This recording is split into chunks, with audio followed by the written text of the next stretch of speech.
ভালো ছেলে, আমি আপনাকে ইচ্ছা করে ধাক্কাটা দিইনি। আপনি প্লিজ সবার সামনে সিনক্রেটটা করবেন না। স্যার আপনার কি হয়েছে স্যার? আপনি ম্যাডামকে এভাবে ধাক্কা দিয়েছেন কেন? আরে ভাই, আমার কিছুই হয়নি, আর ওনারও কিছু হয় নাই। আপনি এক কাজ করেন, আপুর জন্য একটা রুমের ব্যবস্থা করেন, তাকে বিশ্রামের ব্যবস্থা করেন, আর ওষুধ পানি যা লাগে দিয়ে দেন, সব খরচ আমার, ঠিক আছে? আপনি দেখেন ভাই বিষয়টা। ওয়েট, বিল দিয়ে তো আর পাপ কিল করা যায় না, তাই না? দেখেন আপু, আপনাকে দেখলে মনে হচ্ছে যে আপনি একজন স্মার্ট মহিলা, ঠিক আছে? মানে আপনাকে এভাবে ধাক্কা দিবে, আপনার সাথে এরকম অন্যায় করবে, আর আপনি চুপচাপ সয়ে যাবেন। ওরা একটা কিছু বলে দিল আর আপনি সেটা মানে মেনে নিবেন, এটা কেমন কথা হলো? একদমই উচিত হবে না। আপনি এটার বিরুদ্ধে ভালোভাবে প্রোটেস্ট করেন। ওরা যেন নেক্সট টাইম থেকে কোনো মেয়েকে ধাক্কা দেওয়ার আর কোনো চান্স না পায়। তুমি কিন্তু এখন অতিরিক্ত করতেছো পরি।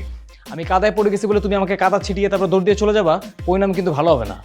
দেখছেন কি পরিমাণ খারাপ ছেলেটা? মানে আমি আপনার সাপোর্ট নিচ্ছি দেখে আমাকে শাসাচ্ছে। মানে আমার না এসব ফালতু ছেলের সাথে আর কথা বলার একদম ইচ্ছা নাই। আপনি কিন্তু